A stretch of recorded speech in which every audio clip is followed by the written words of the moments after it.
My father came from Japan in 1905.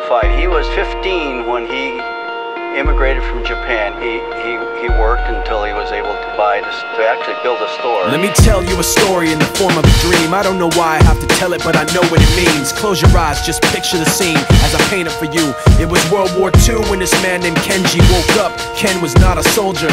He was just a man with a family who owned a store in LA. That day, he crawled out of bed like he always did, bacon and eggs with wife and kids.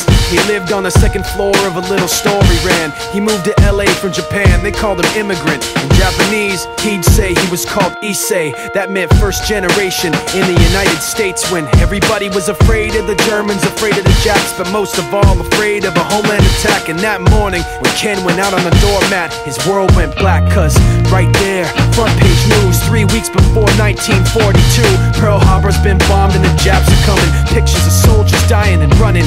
Ken knew what it would lead to, just like he guessed. The president said the evil Japanese in our home country would be locked away. They gave Ken a couple of days to get his whole life packed in 2 bags. Just 2 bags, couldn't even pack his clothes. Some folks didn't even have a suitcase to pack anything in, so 2 trash bags is all it gave them. And when the kids asked Mom, where are we going, nobody even knew what to say to them. Ken didn't want to lie, he said the US is looking for spies, so we have to live in a place called Manzanar, where a lot of Japanese people are. Stop it, don't look at the gunmen. You don't want to get the soldiers wondering if you're gonna run or not, cause if you run then you might get shot. Other than that, try not to think about it. Try not to worry about it being so crowded, cause someday we'll get out. Someday, someday.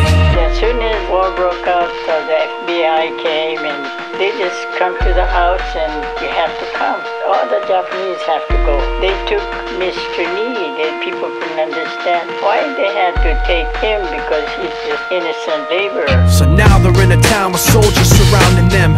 Every day, every night, look down at them. From watchtowers up on the wall, Ken couldn't really hate them at all. They were just doing the job, and he wasn't gonna make any problems. He had a little garden, vegetables and fruits that he gave to the troops in a basket his wife made. But in the back of his mind, he wanted his family's life saved. Prisoners of war in their own damn country, what for? And time passed in the prison town. He wondered if he'd live it down if and when they were free. The only way out was joining the army, and supposedly some men went out for the army, signed on, and ended up flying to Japan with a bomb. That 15-kiloton blast put an end to the war pretty fast. 2 cities were blown to bits. The end of the war came quick, and Ken got out. Big hopes of a normal life with his kids and his wife, but then they got back to their home, and what they saw made him feel so alone. These people had trashed every room, smashed in the windows and bashed in the doors, written on the walls and the floor, Japs not welcome anymore. And Kenji dropped both of his bags at his sides and just stood outside. He looked at his wife without words to say. She looked back at him, wiping tears away, and said, someday we'll be okay, someday. Now the names have been changed, but the story's true. My family was locked up back in '42.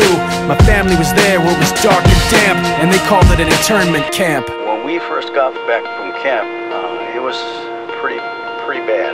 I remember my husband said, oh, we're gonna stay till last.